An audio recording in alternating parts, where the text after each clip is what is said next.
everyone, I'm Tashay with Nerd Alert News, and today we're hanging out with the lead guitarist of a band that has been making waves in the modern rock scene for more than a decade. Hailing from my neck of the woods in Orlando, Florida, Felicity has built a reputation for blending pop punk, alternative rock, and heavier influences into a sound that's unmistakably their own. Along the way, they've shared the stage with artists like Fall Out Boy, The Used, and Story of the Year, all while steadily growing a passionate fan base. Most recently, they released Mixtape for the End of the World Volume 2, the latest chapter in their ambitious mixtape series. And today we're going to dive into the new record, the band's evolution, and their incredible performances. Drew, thank you so much for taking the time to join me today. Yeah, thanks for having me. And the intro was great. I loved it. Awesome. All right, well, let's jump right into this.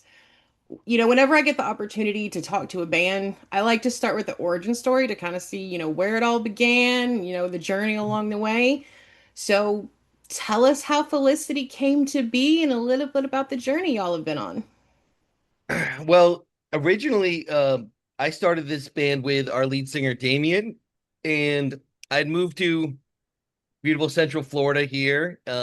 Very hot right now. Oh, yes, it is. I moved here for grad school, and I'd always been in bands, and I knew that originally I'm from Maine, so much smaller scene, much less opportunities, but I was still in bands up in Maine, had a band in high school and a band in college. So I moved down here for grad school, and I went to where all magical relationships begin, which is Craigslist.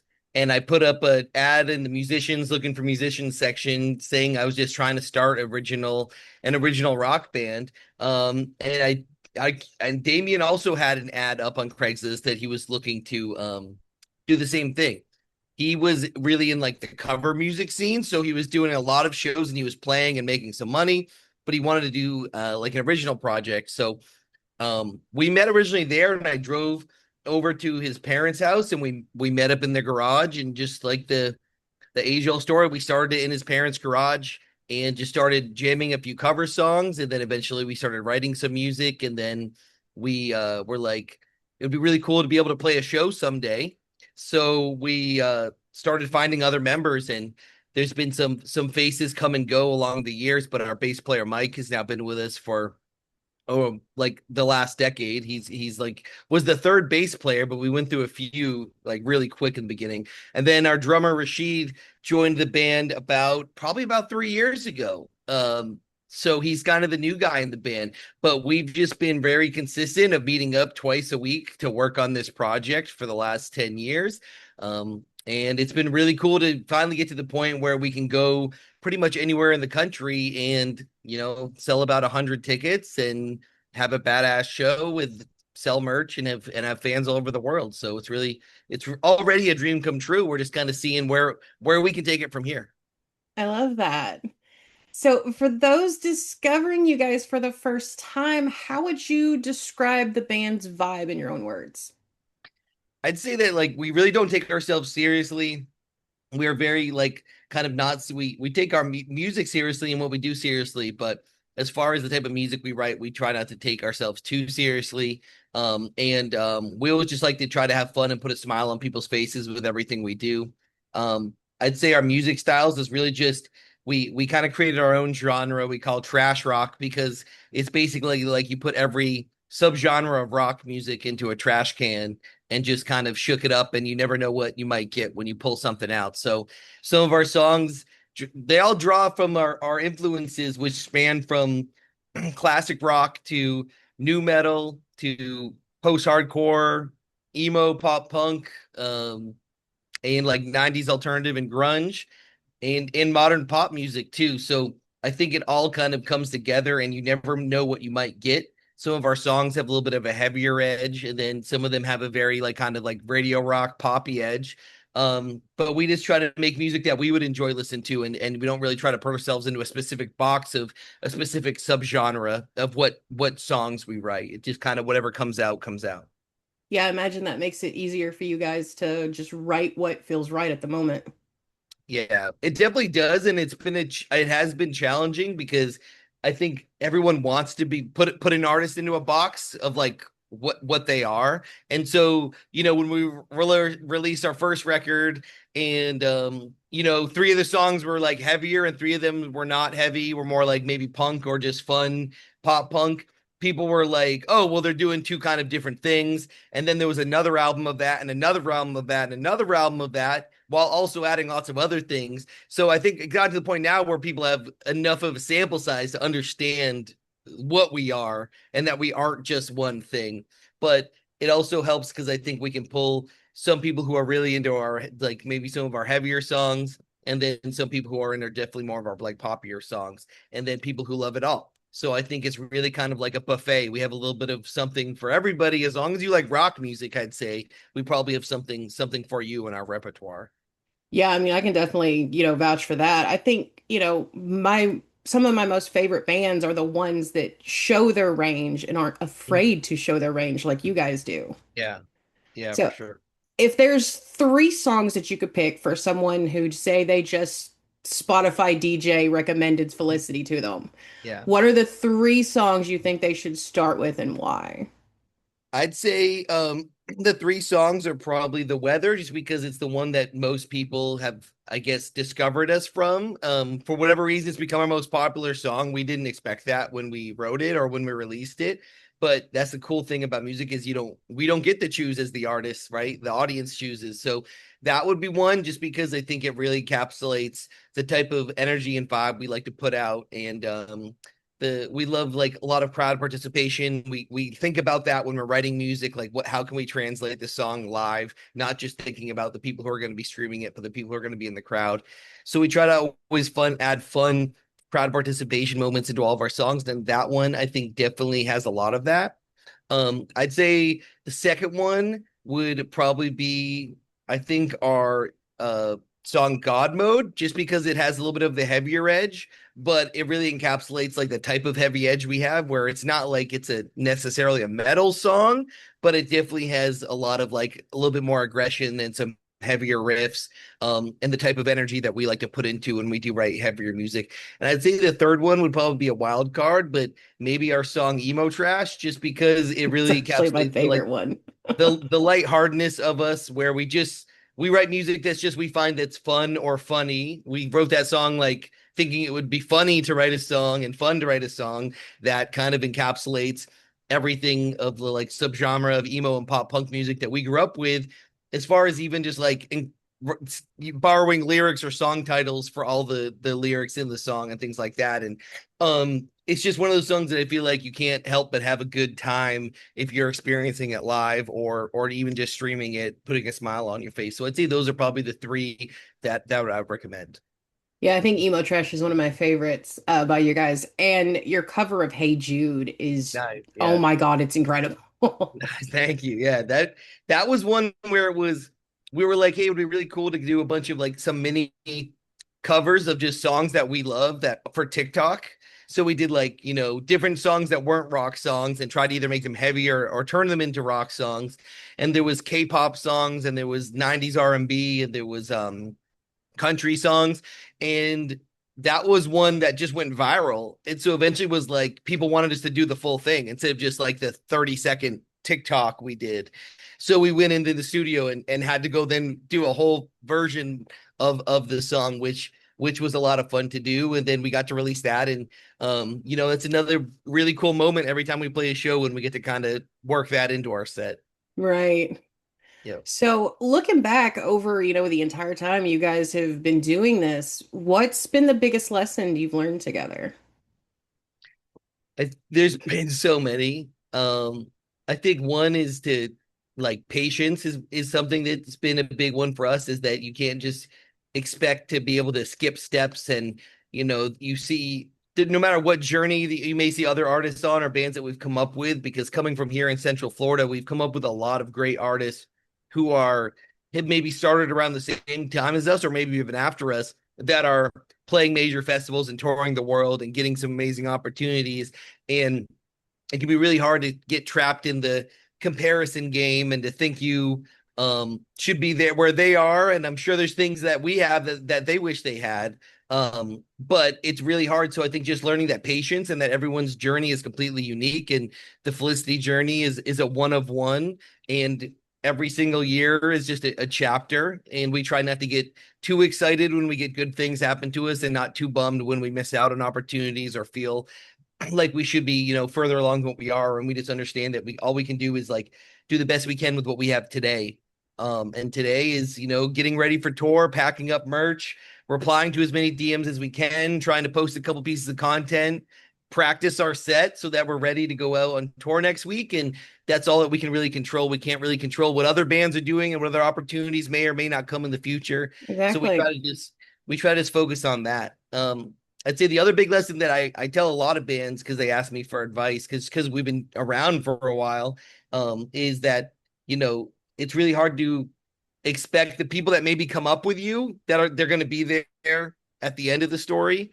We've had to unfortunately like part ways with members that we thought would be in the band forever, and there may have been times where we had to change members of our lineup, and it may have set us back because we didn't make those decisions sooner, because you're expecting the people who are around you on the way up to be there forever.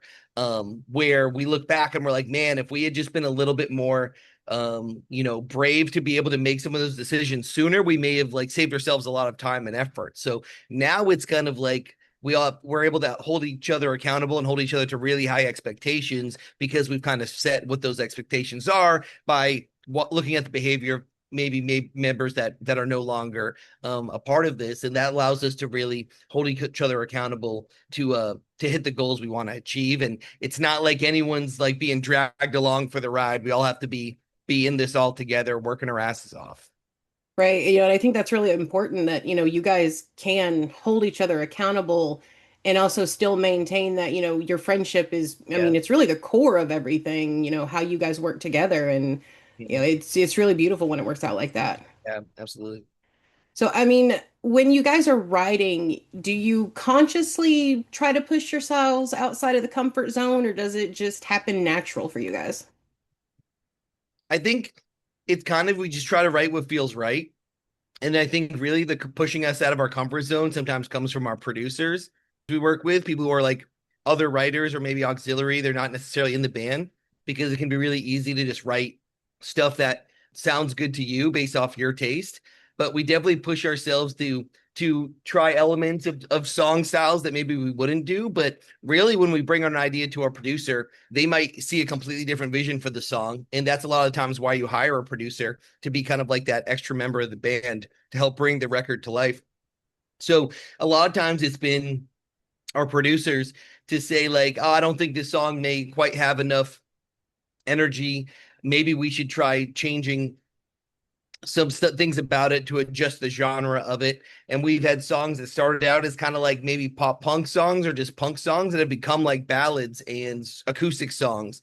And that kind of vision that we're so married to this idea, we've played it a million times by the time we bring it to the studio, that someone who's in there writing songs from 8 hours a day, 365 days a year for their entire life, um focusing just on songwriting, like their input is invaluable. So I'd say that's really where pushing out of our comfort zone comes. Sometimes it's from like when we're in the studio and we're actually going to cut the final version of the song, and it's usually from like our producers pushing us into those different genre avenues. That's really good. And that gives us a perfect setup to jump into the new album. Sure. So, how would you say that Volume 2 builds on what you started with the Volume 1 for the mixtape at the end of the world? So the interesting thing is that a lot of these songs were all written at the same time, and we kind of have that duality of us. I talked about earlier, like the pop side and the rock side, and then a little bit heavier of the side. And so for the first time, we had such a large batch of songs. I think in total it's about 18 songs, and we wrote a lot of them at the same time, and then we wrote a few after the initial batch. And we looked at it and we're like, there was just like the classic Felicity, like even split. And we were like, this would be really cool to kind of treat this more like a double album and have volume one be one side of us and volume two be the other side of us.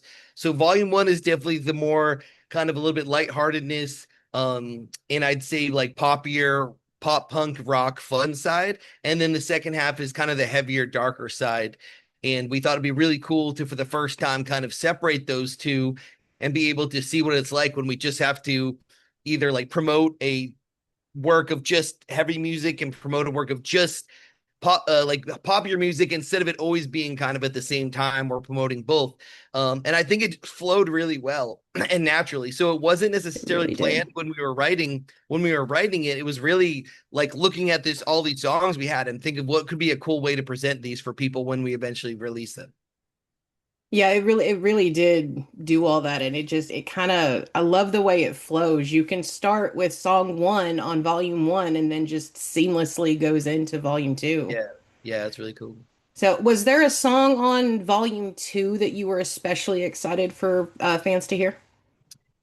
I think that there's one called Legion of Loneliness that I think is kind of the most outside of the box on it. It's like got a lot of different elements of like almost like, I don't know. To me, it was like the mood we were in the day we were writing that song, because a lot of these songs were written actually from scratch in the studio. We kind of booked just a month out in the studio with our producer Andrew Wade for a lot of these songs, and we went in with just really just like ideas that weren't actually any music yet, but ideas of subject matter of songs. And then we kind of like just all worked together, so it was like all hands on deck writing the song. So the first day in the studio for the song, maybe just the concept, the generic lyrical things, and what the ideas of the songs would be. And then while some of us went and worked on lyrics, some of us would go start listening for influences of like what could fit that, what vibe and what energy. And so that one kind of pulled from, like, I'd say some like 80s synth, some Pink Floyd, and some Nine Inch Nails. And I think all of that kind of together became that song and that subject matter. And just watching it all come together was a lot of fun. And I think it's just a really cool, different track for us that sounds nothing like we've released in the past. That I'm really excited for people to hear it. It didn't become a single or get that, so people kind of have to discover it on its own. But I'm sure now that it's out, been out for about a week, it's really performing pretty well. And so I think we'll start making some videos and cool stuff for it to promote it so more people hear it. Oh, awesome. That's cool. Mhm. So is there a song that is, I guess, something that means the most to you personally on the album? On volume two, I think the song that means the most personally um is probably King Cobra, just because I wrote like the guitar riff for it. It's like the main part of the song that I just loved. I loved it. And as a guitar player, if like one of your riffs really gets to be the like emphasis of the song, that was really cool for me and kind of validating for me as someone who writes music and a guitar player, that like I used to be the rhythm guitar player of the band, and then we switched to only having one guitar. So I had to kind of learn how to write music that would make the record and push myself. And so that's one of the riffs that I came up with that really made the final cut. And that song's just a lot of fun, and it's different and out there and a little bit wacky. So I'm personally just really proud of that one. I love that. So you Yeah. mentioned that when you went to write this album that it was all kind of done from scratch in the studio. How does that differ from how you normally write songs? Like, do you guys all join together collaboratively, or is it just like someone brings in an idea and someone runs with it? Yeah, I'd say it's more like every song I think from our previous repertoire and what's going forward, like the stuff we're working on now, it's like usually someone has like some sort of ownership over the song, whether it be even just an acoustic guitar and some vocals that they came up with, or a guitar riff or a bass riff or lyrics that they wrote.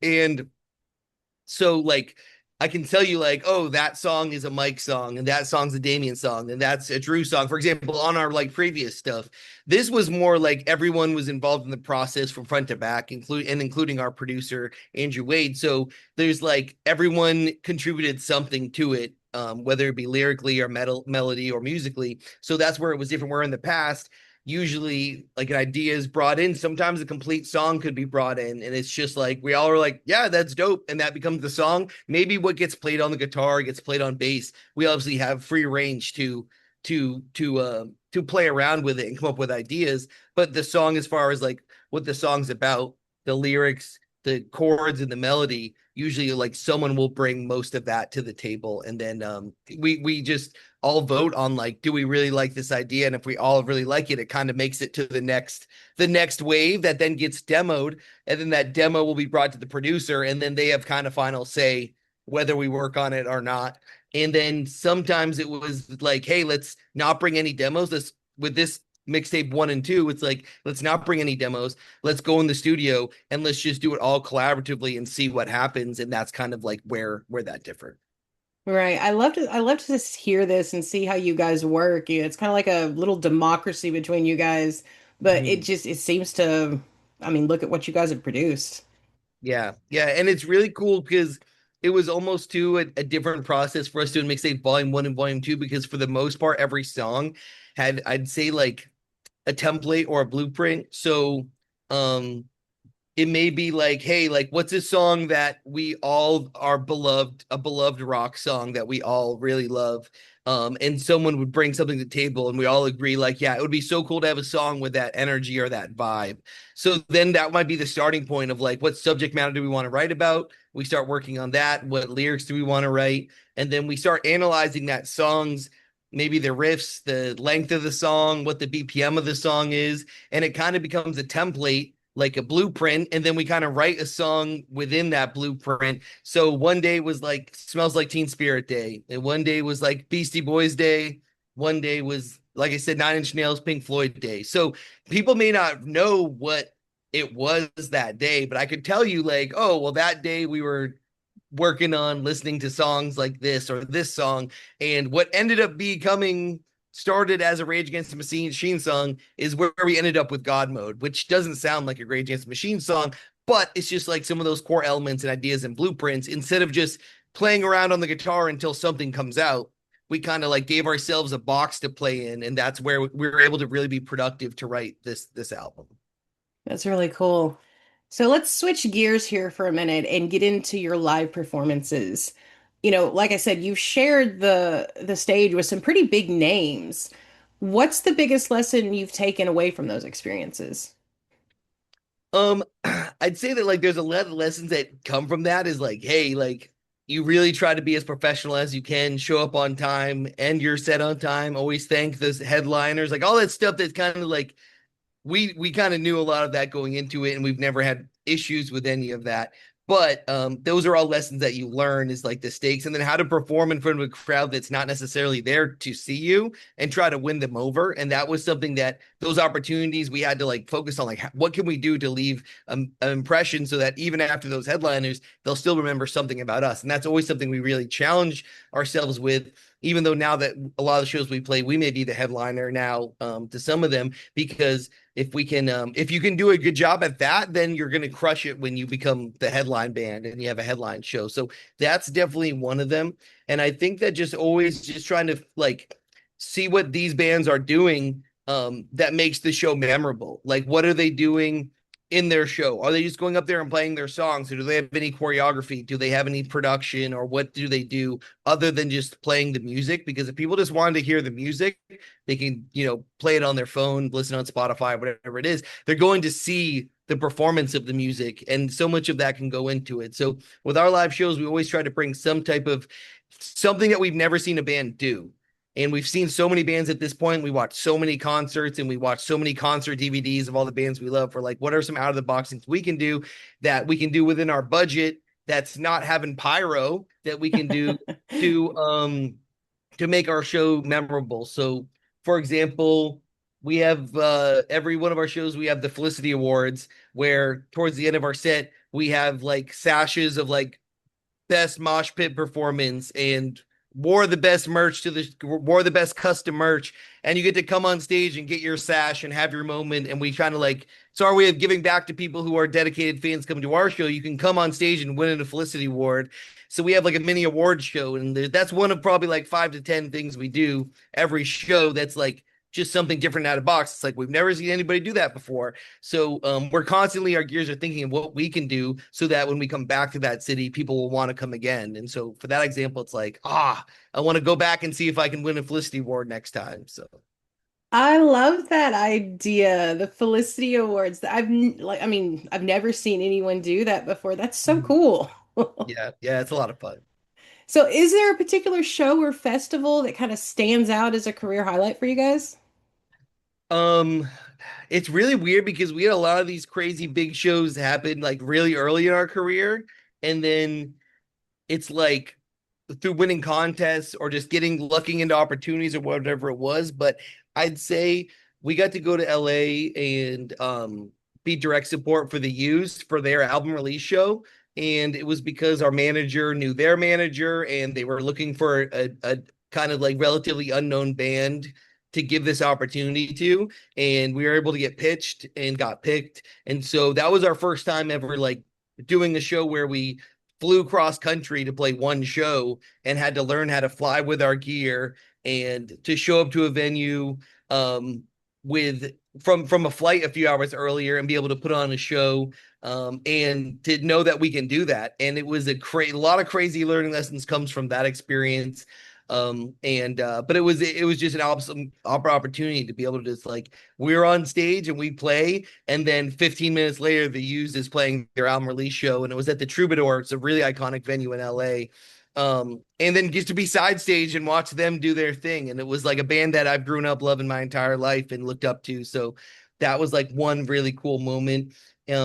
We've done a couple like festivals where like maybe we're playing earlier on in the day, but then later in the day there's headliners and we get to be side stage and just watch how bands other do business. And one that stands out to me is we got to one of our biggest influences is Papa Roach, is a band that we've grown up all loving Love and really them. looking up to. And we got to be on the same festival as them. And before they go on stage, they all did this like group huddle of the band, and they're jumping and they're hyping themselves up and they have this like chant, and they all just looked so happy. And it was like probably show 500 of 600 they were going to play in a row or something. They're on these crazy long world tours, and it still looked like they were as excited to play as their first time ever playing. And they didn't, you could tell they're not taking any of it for granted, and they were like still had that brotherhood element even though they've been a band for 30 years or whatever it is, 40, going on 40 years. And Oh my so that gosh, was it's to been us that is long. like it's possible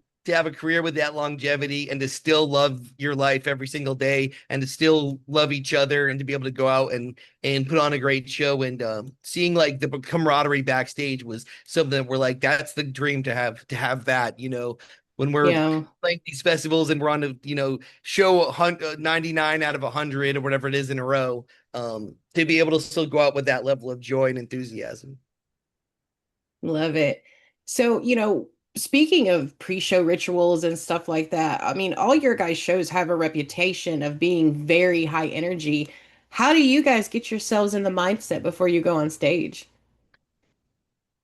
I don't think like at this point we are like a live band. It's not necessarily like the studio and all the social media stuff, like that's all part of it, but we started this band to play live shows, and we just had to do everything else in order to be able to play live shows. So for us, it's like the best part of it. And so we have our own little like group huddle. We go and we take turns. It rotates every show, whether it's me and the next show will be Mike, and the next show will be Damien, next show will be Rashid, where we have to give a little pep talk, and we each have our own chant that we do that's secret. So like I have mine that's different from the rest of the guys. And we just got to hype ourselves up before we go out there. Damien's usually off doing his thing. I don't even know what he does. I don't see him until probably a few minutes before we go out, but he's just locked in. I can see in his eyes it's ready to go. And then the three of us are normally just making sure we're stretched and that we're warmed up and that we have bottles of water accessible close by, and then we're usually just ready to go from there. Cool. So, and what about this upcoming tour? It starts next week. Tell us a little bit Mhm. about what's coming up with that and what fans can expect. Yeah, this one we're really excited about. This is our second tour this year. We're gonna have another one in the fall. It's gonna be the full West Coast, but this one is mostly the East Coast and Midwest, kind of the eastern side of the country. But we're doing 25 shows in 30 days, which is the most packed schedule we've ever done. We did learn a lot from our last tour. Our last tour we had a run where we did, I think, 11 shows in 13 days. And when I think we had one stretch, we did 8 shows in a row, which was just a marathon to be in 8 different cities doing shows 8 days in a row. So this one is like we gave ourselves a little bit scheduled the off days a little bit better. But just really excited to be getting back to a lot of these cities that we played last year, and to be doing it in the summer, not in the winter. The last time we played a lot of these cities was in December, and so we were in Minneapolis with like 4 feet of snow, and Boston and New York City, and so we're Oh my hitting all these cities goodness. again in the summer, which we're really excited about. But the venues are a lot bigger, the ticket sales are a lot better. We're playing songs from Mixtape Volume 1 and a lot of this new stuff from Mixtape Volume 2. So getting to play some of these new songs for the first time ever is always really exciting. And we have a few, surprises up our sleeve for people who come to these shows. But yeah, a lot of the shows are going to be probably sold out by the end of the week, which we're really excited about. Anytime you can do that before you leave on Oh yeah, tour, that's it's really incredible. exciting.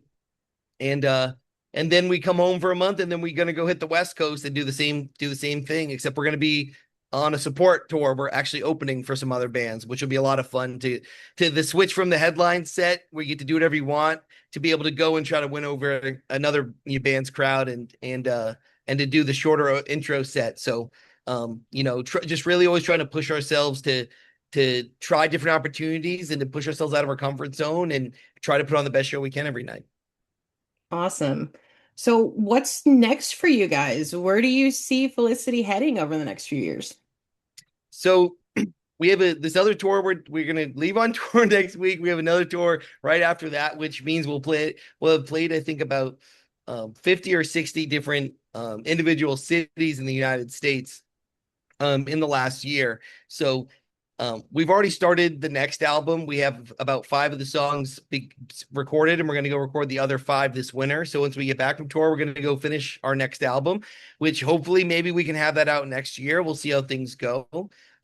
But yeah, just really excited to play a lot of these cities for the first time. And on the horizon, our goal is to hopefully play our first show in Canada and potentially, get overseas and play for our fans in the UK and Germany, because we have a ton of fans in Europe. And I really think that that would be a big goal for us in the near future, was to go play a couple international shows. And we try, like I said, we try to just focus on day to day though. Like, what can we do today? And just let everything fall into place the way it goes. But yeah.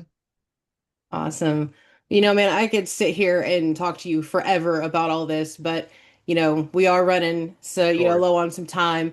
But I do want to end with, is there anything that you would like to say directly to the Nerd Alert News audience? I would say thanks for watching and hanging out. And if you'd love to check us out, we try to make it easy. It's at We Are Felicity on all platforms. We have a Discord and a Facebook group as well if you want to be able to have direct access to us and the fans. We also drop everything we do, which is like tickets, show announcements, ticket sales, merch sales, giveaways, fun stuff in our Facebook group and in our Discord. So we have access to those, and hopefully come out and see us on tour. We'll be just about everywhere in the country in the next 3 months. So hopefully some of you guys can come hang out with us and meet us in person. Yes, everyone definitely needs to go check these guys out. Well, Drew, thank you so much for taking the time to sit down and chat with us today. It's been great getting to know you and the story behind Felicity. For everyone watching, if you haven't checked out the album yet, now's the perfect time. Mixtape for the End of the World Volume 2 is available now on all major streaming platforms, so be sure to give it a listen. And if Felicity is a new discovery for you today, dive into their catalog, especially those recommendations from Drew. You won't regret it. Be sure to follow the band on social media to keep up with all the new music, tour dates, and everything they have coming next. And don't forget to like this video, subscribe to Nerd Alert News, and follow us on social media for more exclusive interviews, reviews, and the latest in entertainment. Thanks for watching, and we'll see you next time.